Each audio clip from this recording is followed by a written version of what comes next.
Last time on Left Behind. We both know how I could respond to your egregious disrespect. I choose to forgive you. Repulsive as it must be for Captain Steele to be so close to such evil, at least he should be safe. We've been told to shoot looters. Looters? You guys are the only healthy people I've seen. Buck, where is Chloe's car? Could have been swallowed up. We should look. If her car is here, we can assume she's here. Leonardo, I command you, come forth!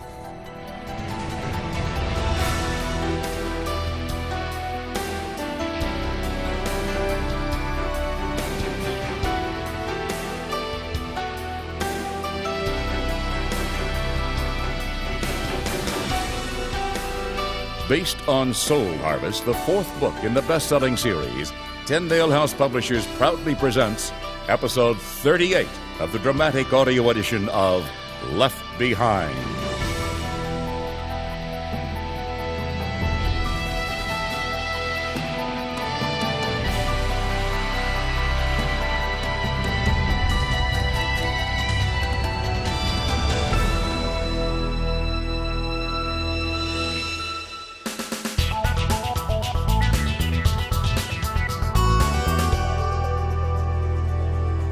Mac, what's the story with the shelter? How did Carpathia know he needed it? Yeah, you got me, Ray. Maybe it was a security blanket in case his ambassadors turned on him again. It's deep concrete. It'll protect him from radiation. And catch this, it's big enough for the 216. The Condor? I left it at the end of the runway. Yeah, they had me move it early this morning. Move it where? Remember you asked me about that utility road the other day? What, a single-lane thing that leads to a fence? Yep, well, now there's a gate in that fence. And the gate leads where? Across desert sand? Catch this, they treated the sand. You're telling me you taxied the 216 down that utility road and across the sand? To where? 3.5 clicks northeast of headquarters. Just like Carpathia said. So the shelter's away from any housing. You know, I doubt anyone's ever seen it without Carpathia's knowledge. How does something underground withstand the shifting of the earth? Yeah, part genius, part luck, I guess. The whole thing floats. It's suspended on some platform. There's a hydraulic fluid in these massive springs. So the rest of New Babylon is in ruins, while the Condor and Carpathia's hideout escaped damage. Yeah, what can I say? The place was rocked pretty good, but apparently the technology delivered. The main entrance was buried, but Carpathia's got earth movers opening that right now. He's looking to go somewhere? Actually, he's expecting company. His little kings are on their way. Yeah, he calls them ambassadors. He and Fortunato have big plans. Wait, Fortunato?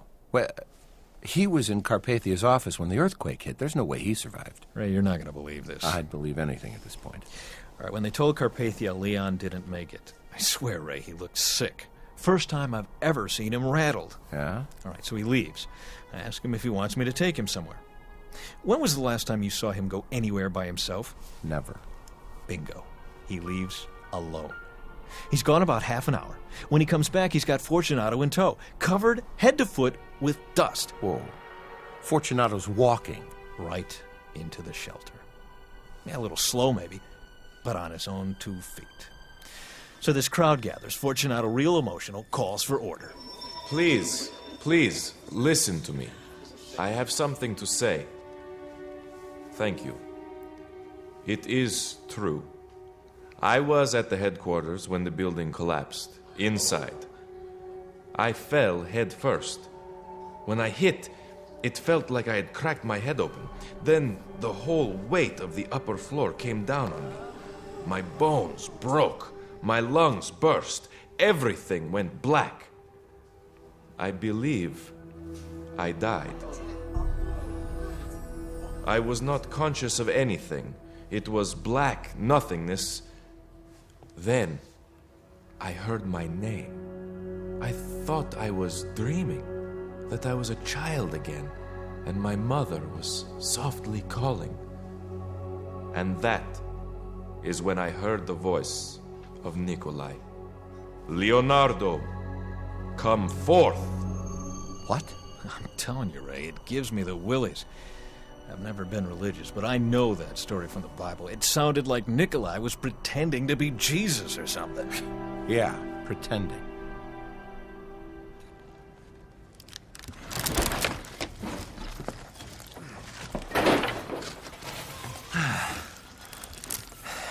Do you see a car? No. Doc, are you all right? Doc. I've seen devastation and waste, but this is simply overwhelming. Doc, look. Look, we have to separate from this, okay? If I allow it to overwhelm me, I'll be no good to anybody. We've got to stay strong. Doc, we need each other. Yes, you are right. The glory of the Lord must be our rear guard. We will rejoice in the Lord always, and he will lift us up. We must start at the garage and look for Chloe's car there. Good. Let's go.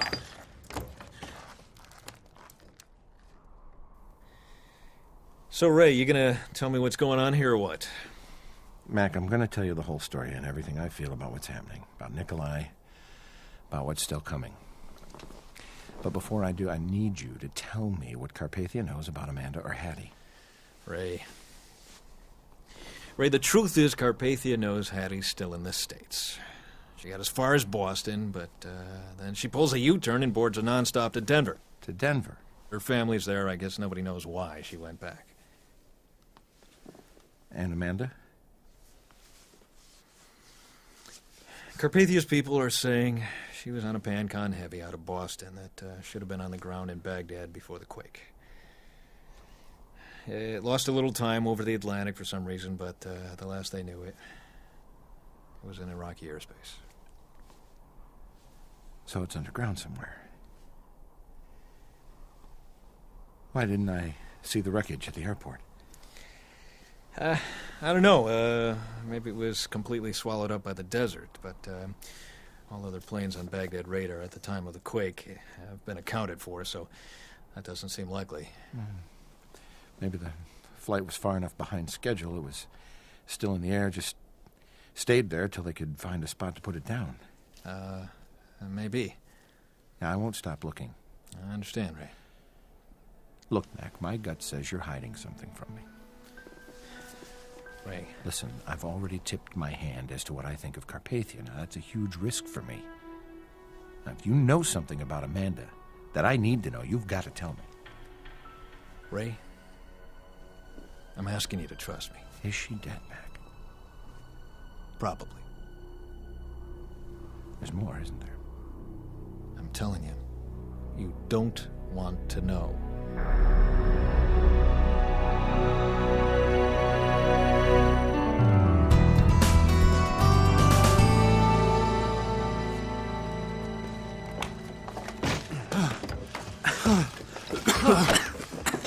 Cameron, you do not expect to find Chloe's car in here, do you? Not really. And if you do not, from that you will conclude that she somehow escaped. Yeah, well, that's my hope, Doc. As soon as we have established that her car is not here, let us try to salvage whatever we can from the house. What do you mean? Food, your clothes, and that we don't know what our living situations will be. I suggest we gather whatever we can. That's a good idea. Oh, I wonder what this is all about. It resembles the Israeli transport helicopters in size. Our friend is in the neighborhood. What do you mean? Catch the billboard-sized GC insignia painted on the side? What do you think they're doing? I'm not sure. I just hope they're not looking for you. Frankly, Cameron, I think I have become a very low priority all of a sudden, don't you? We'll find out. Come on. Can you tell what they are doing to that utility pole? Well, it looks like they cut the power and they're cutting away the wires. An alternate source of electricity? Well, it might be, but... But what? There it is. There it is. Look. See that thing they're putting up on top? It's an antenna array. They've transformed the electrical pole into a cellular tower. Cellular? It's kind of low, but I guess if they do enough of them, it'll work. Communication before power. Yeah, somebody thinks getting the cell areas up and running is more important than electricity or telephone wires. Apparently. I wonder how long it'll take before there are enough towers. Nothing yet. Cameron, if my guess is correct, Carpathia has crews like this working around the clock, all over the world. It won't be long until your phone works again. Now, whether or not that is a good thing.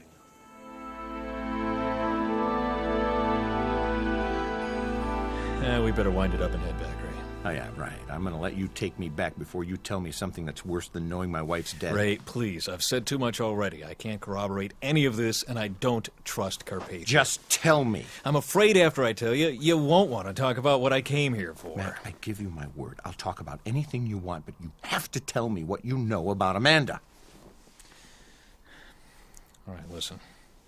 For one thing, that Pancon Heavy didn't have much fuel left. If the quake happened before they touched down, the pilot couldn't have gone much farther. So that's good news. The plane has to be somewhere close. I'll keep looking. What else? All right, if this doesn't convince you I'm not one of Carpathia's insiders, nothing will. Let's get out of the chopper. Mac! It's that, or we're out of here. All right, all right.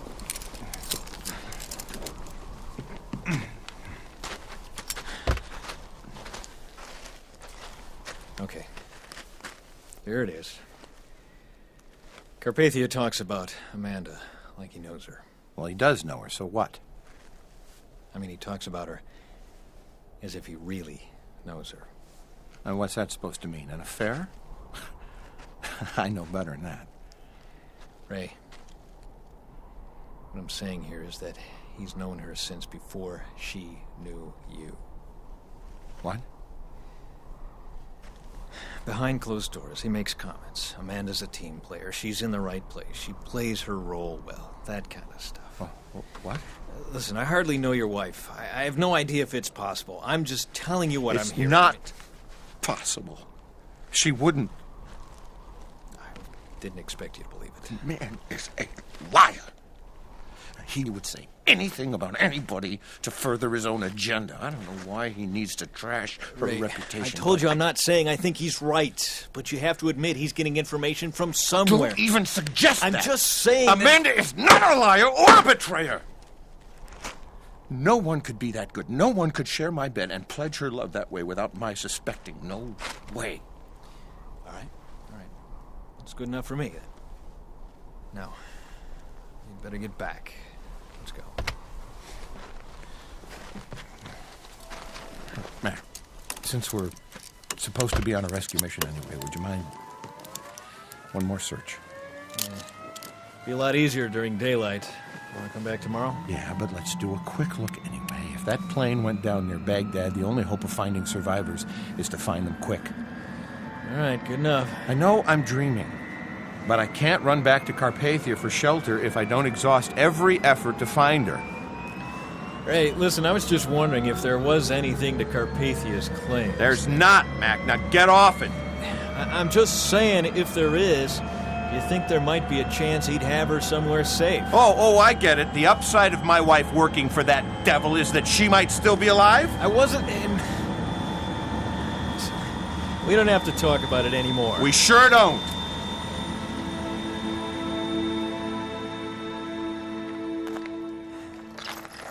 Okay, one more, Doc. Here we go. There, I think I can crawl through now. Here, I am smaller than you. Okay, well, here, you're gonna need the flashlight. Thanks. Doc,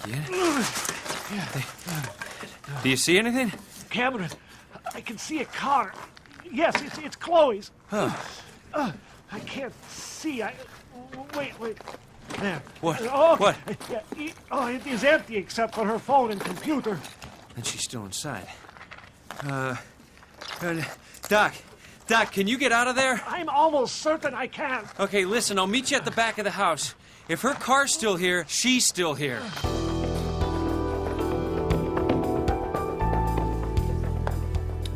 Yes, please. Captain Steele, sit. I prefer to stand if you don't mind.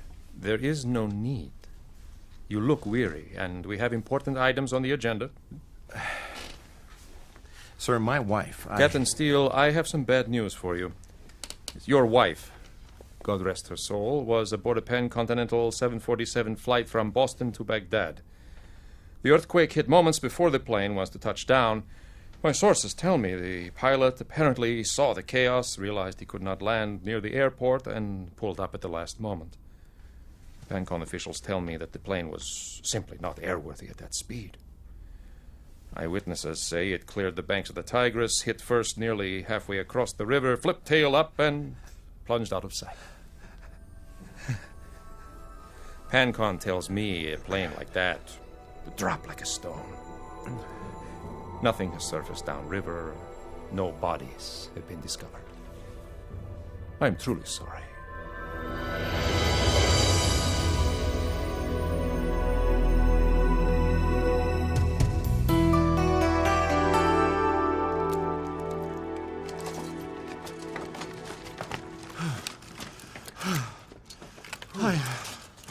I do not understand why Chloe's car would have been in the garage where Loretta's car usually sits. Well, I don't know either, but it's there, you know? And that means she's under here somewhere. Is there no possibility she could have escaped? Nah, she wouldn't have gotten anywhere on foot. This thing hit so suddenly, there was no warning. Oh, but there was. You were underground. How would you know? I heard rumblings a couple of minutes before the shaking began. Yeah.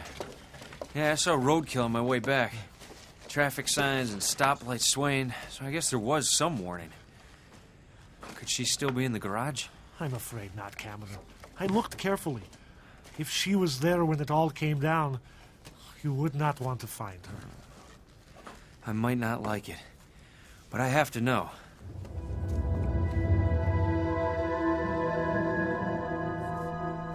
I can sympathize with your grief.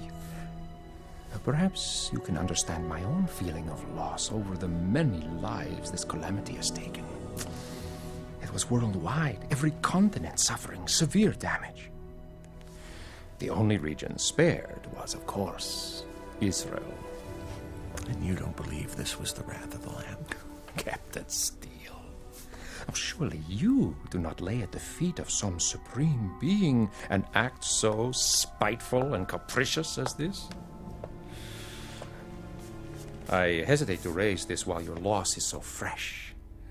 But you understand I could have you imprisoned. I'm sure you could. But I choose not to. And if I resign?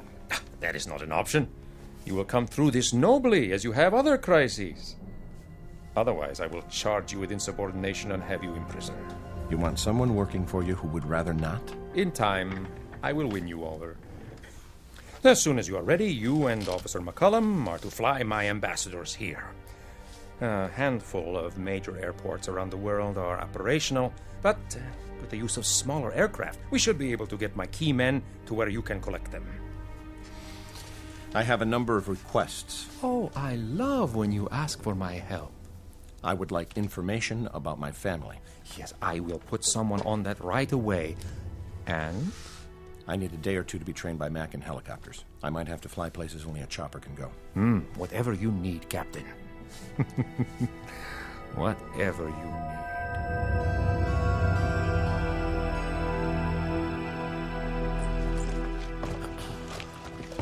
I am weak from hunger, Cameron. Looks like one more layer and we can reach the basement. Maybe. Doc, you might get to the kitchen through that opening there. Yes, I see it.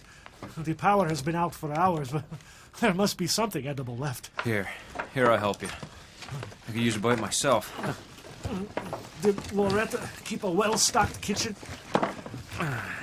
Oh, she's been running a boarding house since the disappearances. She was always ready to feed an army. Oh, that is good. Oh, this is bad. What? The fridge has a bathtub smashed against it. Oh, great. Oh, wait. I have found what looks like the pantry. Ah, yes. Huh. Good work. Oh, crackers, dry cereal, rolls. Here, Cameron. Thanks.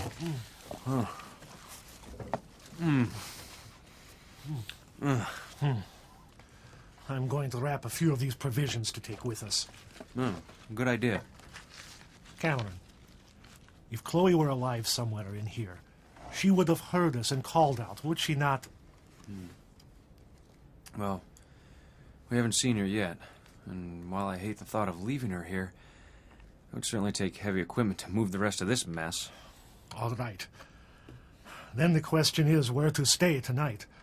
The church shelter is unstable. Another aftershock and it could come down on us. It may have already collapsed.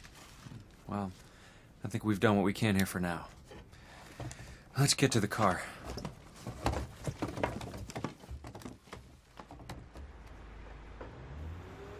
Up ahead, Cameron.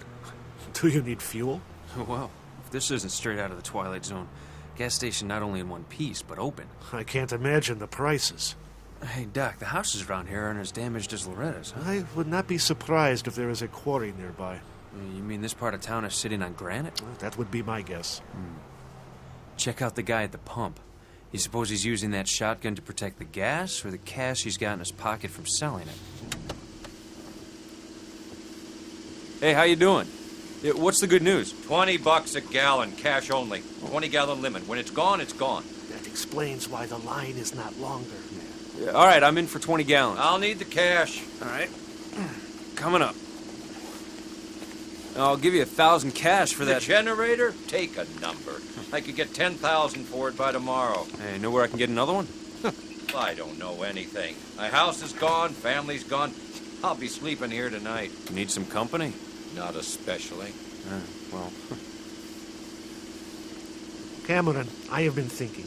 Do we know whether the computer technician's wife knows about her husband? I only met Donnie's wife once. Don't remember her name, though. Wait, I picked up a church directory back at the house. Here. Moore. Donald and Sandra Moore. Here, let me see that. We'll give the cell phone a shot, just for grins. Well, that's progress at least, huh? Where do they live? Well, it looks like not far from here. Probably not standing, but we might as well check as soon as we're topped off.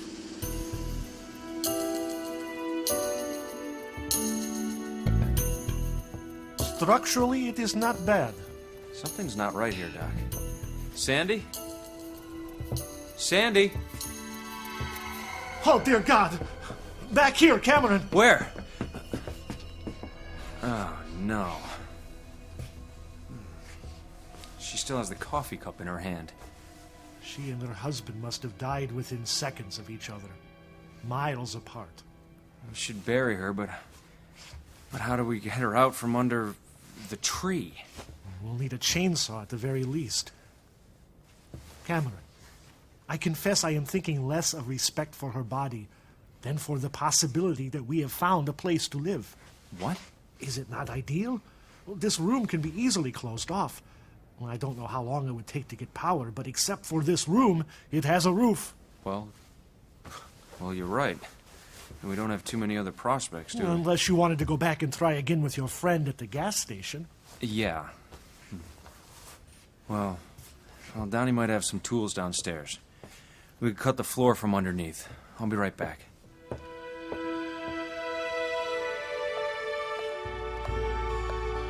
The report you asked for, sir. Thank you, Leon. It appears your fears were correct. Mr. Williams may not have been as loyal as we had hoped. I've had my eye on him for some time. And I do believe if we can locate Cameron Williams, we will find Dr. Ben-Judah as well. And we will be able to take care of what is becoming a growing problem. Yes. Well, good work, Leon. That will be all. Unless there is something else? Just one thing more. The story of my resurrection. I have not heard you tell it, sir. What I have been saying, the way you called my name.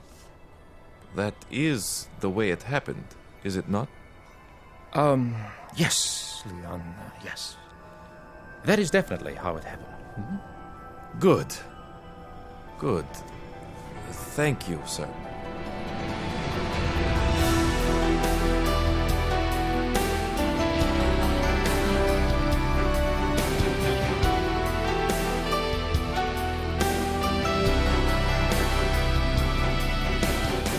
Left Behind, the dramatic audio series, is based in part on the book Soul Harvest by Tim LaHaye and Jerry Jenkins, and has been adapted for radio by Chris Fabry, with music by Steve Wick, directed and produced by Todd Bastide. Left Behind, the dramatic audio series, is a production of Gap Digital and Tyndale House Publishers. Thank you for listening.